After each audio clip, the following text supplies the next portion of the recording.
Ready to go, Brian? Totally ready to go. Big old trip.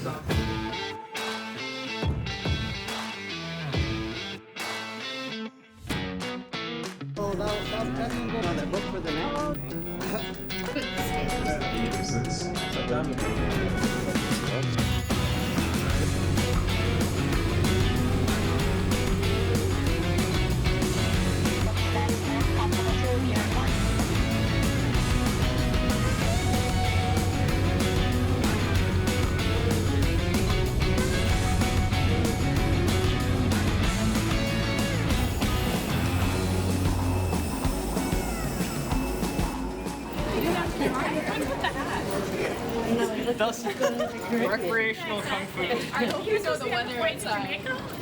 Recreational kung fu. How many do you have? We are still waiting for a few more.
Jake was like an hour behind. Yay! You're awake? Not really. Oh, you stop. Nice hair, Jake. I know, right? I should have got a haircut. It's getting a bit long. Someone might need to buzz it one night. How did you beat them here? Huh? Everybody said I you're don't like know. an hour behind. I was behind them and then I got off the bridge and now I beat them.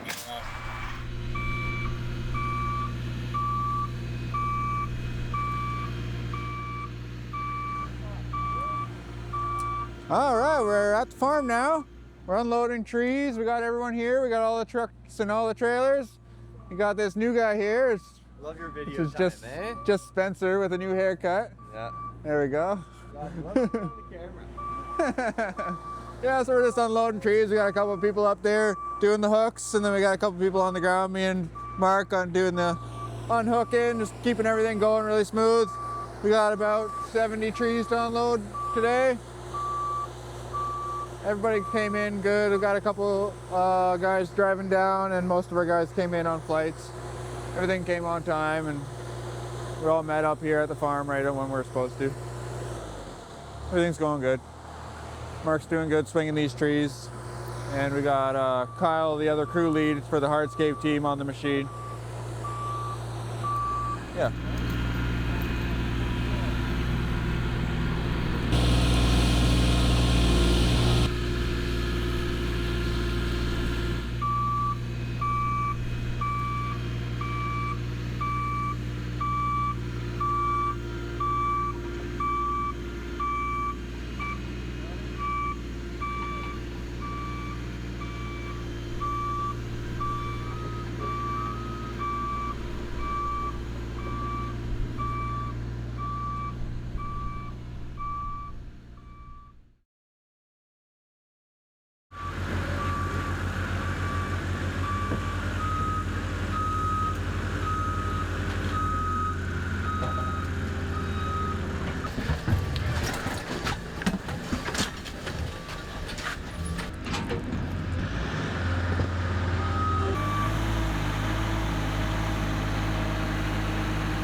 We have successfully made it. Yesterday we all unloaded the trees together.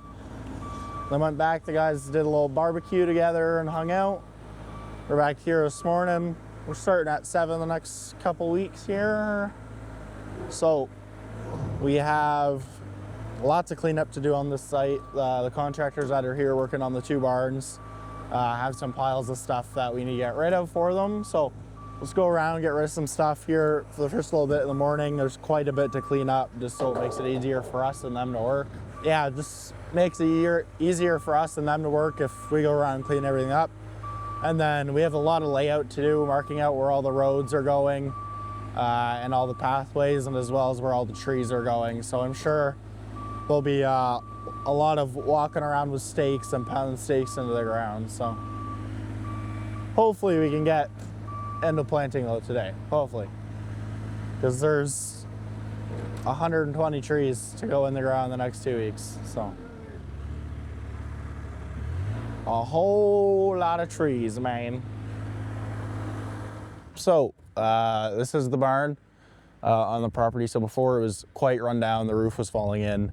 There was no windows and it was actually being used as a barn. And then to the right, we have the main house over here. And then to the left, we have the smaller house. So it's kind of like the guest house.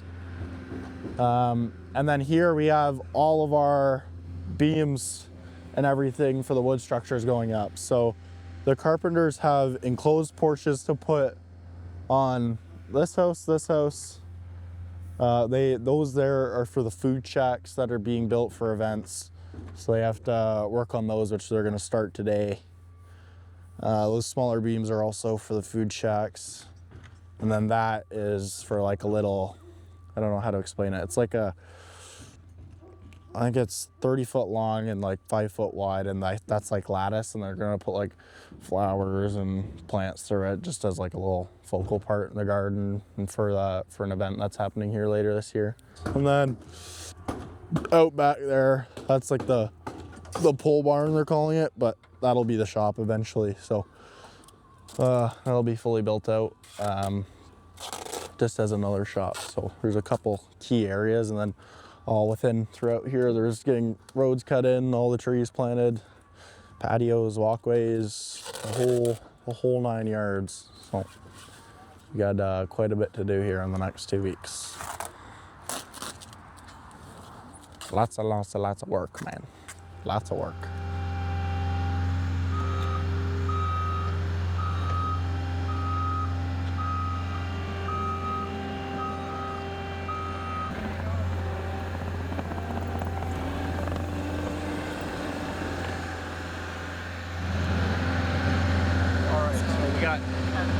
Big cleanup.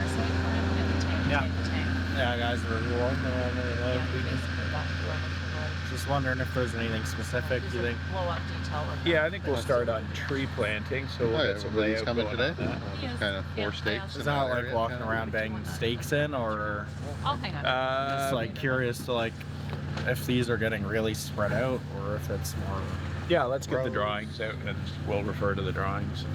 Yeah, I haven't specifically looked at them for trees, just kind of thing is all. Do you want to get the drawings from Raylene? Yeah, the big drawings? She has them. Just pull them out and we'll have a look. How's it going? Going good. We're just getting set up.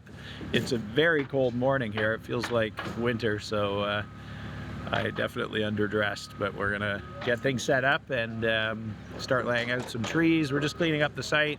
There's been a crew here working on the barn all winter, so there's a lot of little piles all over the place because they were obviously working in the snow. So we're just doing a little bit of a site cleanup and getting our bearings here, and we're gonna start doing some tree planting and some layout for all of the parking lots. We're gonna get the dozer stripping some areas that are gonna be future parking, and we're gonna start preparing some grades and whatnot for all of the planting beds that the trees are going in.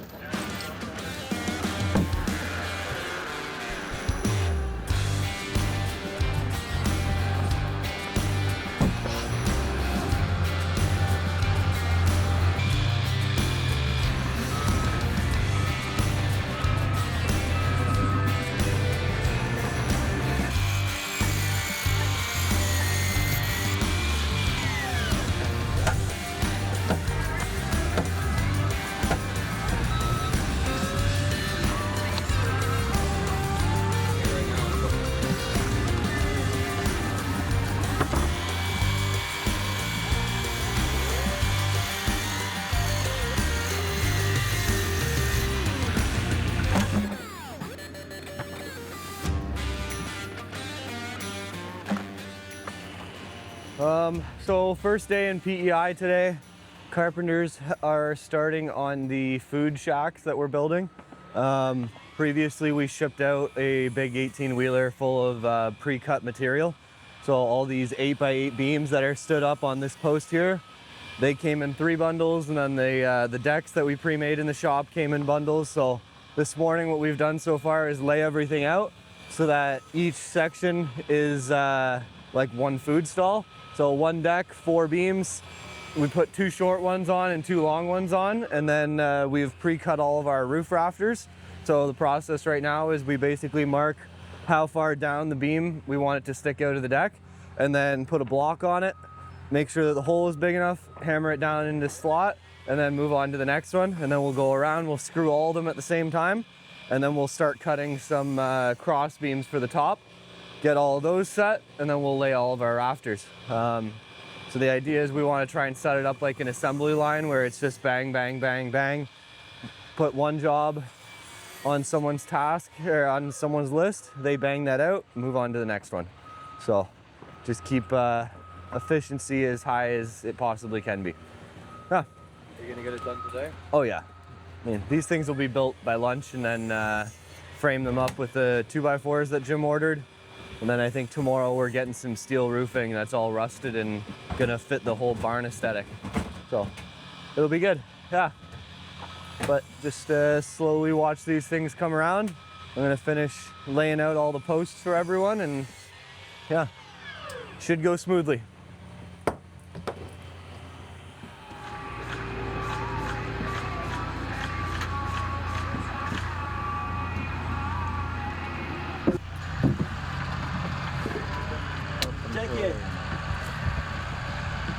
What's going on, Simon? They got you working. All right, behind me I got the carpenters and Wailu and Simon working away here on the food shack. So what these are for is for when there's events on this property. What they've done on the bottom is put 2 cutouts for the forks to pick it up. So if there's a forklift or a loader or a tractor, they can pick it up and move it to where it needs to go and set it right in. So what they're for is for catering. So they're just building the outside right now. We pre-built the decks back in Ontario and cut all the posts to height. And then they're gonna put the roofs on, and then the walls around that probably come up to just below chest height. And then so they can have the caterers in the actual shacks. So a couple of them are gonna have built-in barbecues. I think 2 of them have barbecues, 2 of them have wood-fired barbecues, so like coal barbecues under it. And then 2 of them have oyster seafood trays in it, so it's like just a metal tray with a bunch of ice that you can set the seafood out onto. And then the last 2 are just kind of open, just with tables on them. So this will be interesting to see once they're all done. But yeah, they got 8 total. They have sloped roofs on them. Pretty simple to build, so it'll be nice and useful. And then, like I said, they've got little fork pockets to move them around, so I'm excited to see them all finished up.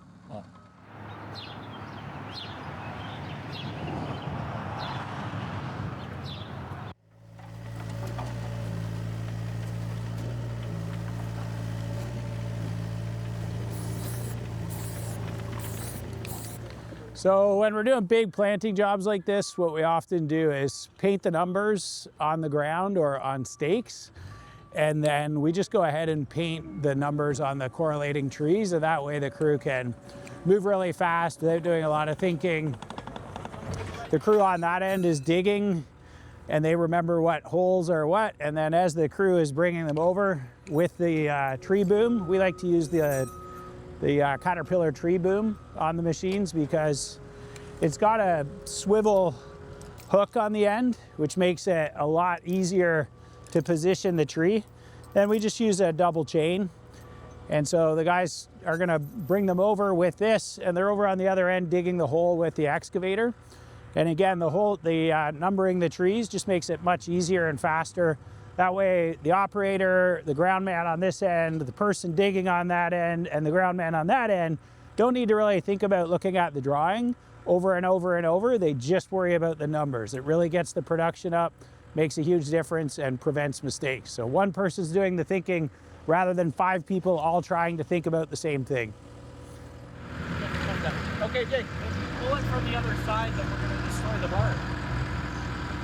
You can reset over here.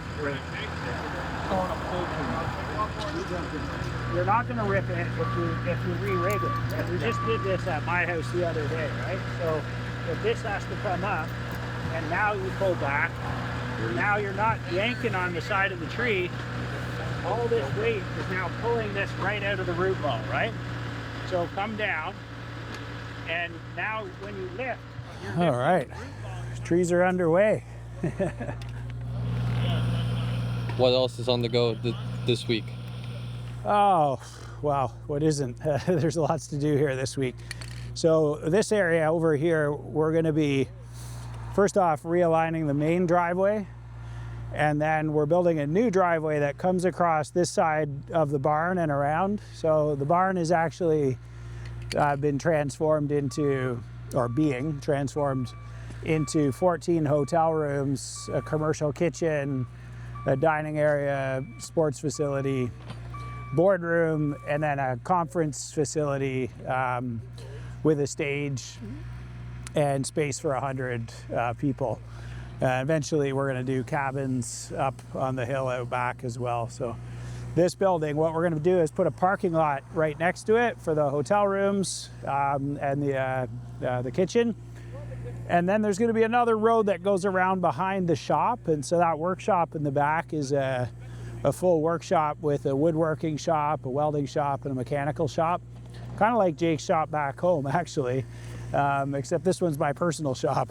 And eventually there's going to be barns and every animal that we can think of, and fruit, vegetables, kind of a full homestead farm is the idea, so that the restaurant that's here and Lane's restaurant nearby will be all completely farm to table, with all of the food being grown here on the property. So what we're going to be working on is roadways, parking lots, tree planting, grading, and we're also at the same time getting ready for our wedding. Liz and I are getting married here this fall in September. So we've got the guys building these food stations.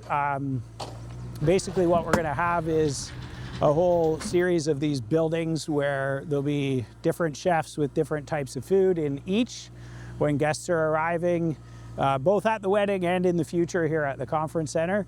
And we also have to build a massive concrete pad for a glass solarium style tent that gets installed for events.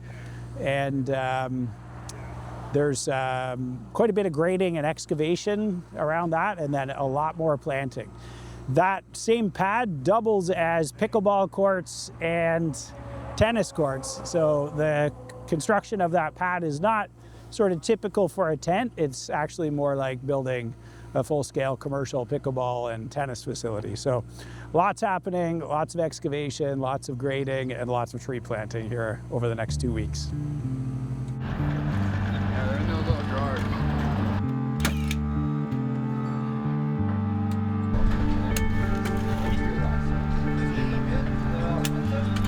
Yeah, good. We'll deal with it.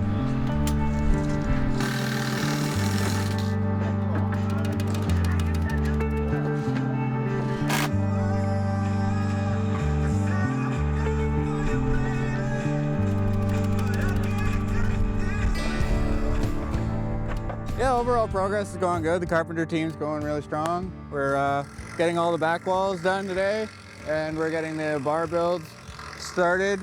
We're gonna get a bunch of those on the go, and we're gonna get all the back walls done. We were given some creative freedom for doing the back walls. I don't want everyone to just be like the same cookie cutter type, is like a common phrase that people throw out. So we're just coming up with like some cool looks. We've gone vertical, horizontal, diagonal. We're gonna do another diagonal in a different direction. And we're also gonna do like a herringbone or chevron. And then we're gonna do one that has like jointed pieces with look like a wooden band-aid type thing. It's pretty fun. Everything's going good. Team's going good.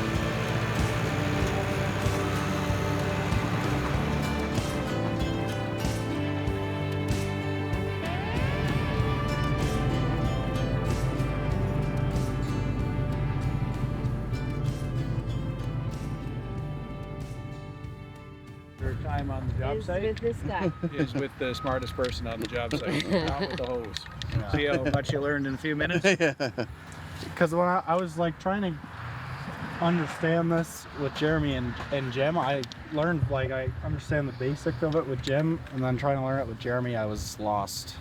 I simplify everything. Yeah, Yeah. it's like in a very understandable way. So Yeah. Hire your mentors. I have learned everything that I know from people that I hired. Yeah. It's the truth. Yeah. Like whether it's building software or laying out stuff. yeah. I had this one when I was doing my apprenticeship. This guy from Iran, that he was a welder that I worked with. He was like super deep guy, probably the best welder that I've ever seen. Yeah. And he said to me, he said, every time you come to the job, make sure you do the work that makes you think the hardest. Stop doing all the work that makes you work the hardest. He said, because all the apprentices do the hard work instead of doing the stuff that's hard on your head. And I remember him saying that, and I'm walking away thinking to myself, yeah, I actually do avoid the stuff I don't know how to do, because like it's scary, like from being in the classroom, and like I wasn't good at math in school. Yeah. So you just feel like the stupid one, so you don't want to ask. Yeah. And I remember that really like clicking for me, and constantly always going to the hardest thing to think about all the time since then. But that, like, it just helps you rewrite your story. But And you'll get to a point in your life where, for me, I got to a point where it was like, I just love learning. Like I always just. you're more addicted to that. Yeah, like I just wanted to learn new things all the time, right? Like Yeah. I go, if someone was doing something, I go over and ask a million questions. Hey, what are you doing? What's that? And then you learn the codes, like electrical codes, stuff like that, right? So Everything in the world is a code. yeah. You're deciphering. Yeah. How do you do that? When they're talking, you got to decipher what they're saying into actually how to do it, right? Yeah. So drawings, somebody sitting at a desk drew a set of drawings because somebody told them what they wanted. So the person who drew the drawings had to decipher what the person told them they wanted. Now they give you the drawings and you're here to build them, and if they're not there, you have to decipher from those drawings. So think it's like code that went from somebody's wish to someone's drawing. Now you're deciphering it, and then if you're the foreman, you're now sharing that with everyone else, and they're deciphering what you're saying. So if you think about everything in the world is code, whether it's software code, whether it's written English, whether it's a drawing, and so you're always trying to relay what somebody else wants through that code. And knowing how to shoot elevations, like read drawings, shoot elevations, is the only way that then when you're in that machine, you actually know what to do.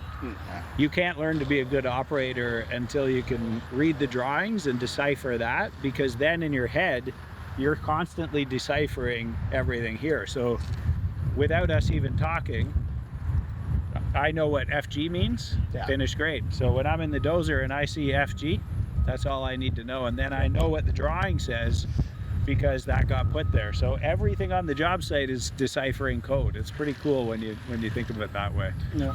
And all code really is order of operation, more or less, right? Yeah. In which order to do something. You're not gonna come here, dump a bunch of gravel on top of your parking lot. you got to cut it all down first, right? Yeah, we'll figure it out. Yeah.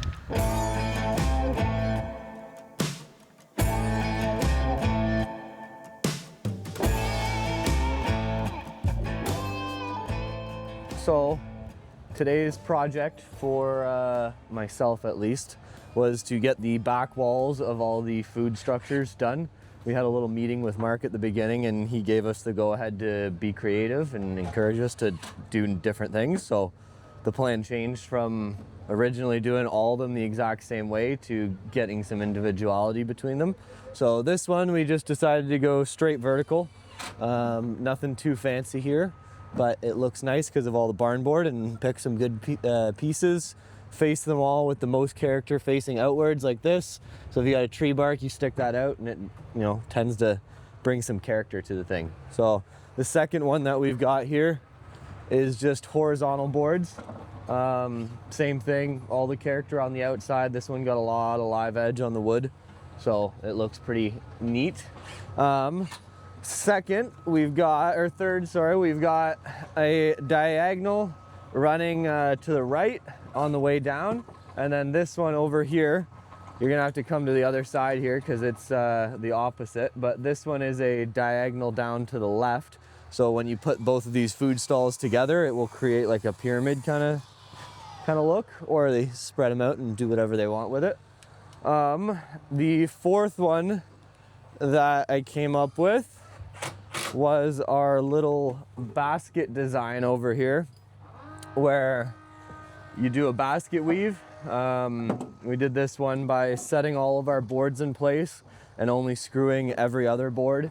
And then you take the ones that you didn't screw off, attach this little piece, and then you flex all the other ones back down into place. And then slowly it pushes this middle board forward and gives you that like crisscross look.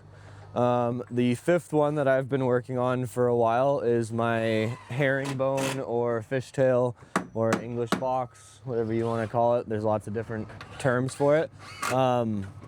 But that basically goes with a 45-degree miter on the corner, or angle on the corner. And then you run that up and then butt a board into it, run that down, and then butt a board into that one and run that back up. So if you were to hold a level to it, the points of like this board would be the same as the point on this one, right? And they'll stay level all the way down. And then the last design that we're just gonna try and get finished up here before the end of the day is called a chevron. This is basically just a 45-degree angle coming up, or you can do it in different angles, but we're just sticking with 45s because that's what everything is right now.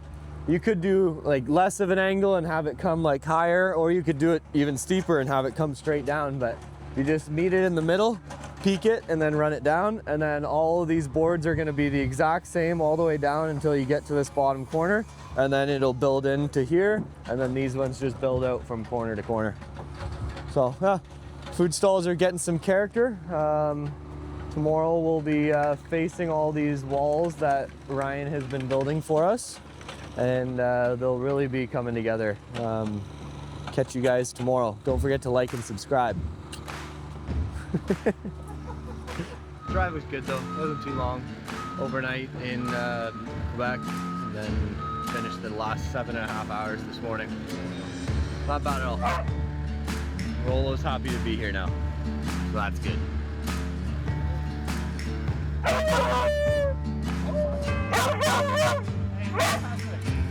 No cussing. No cussing. What'd you say? Hey, watch your language, man. Hey.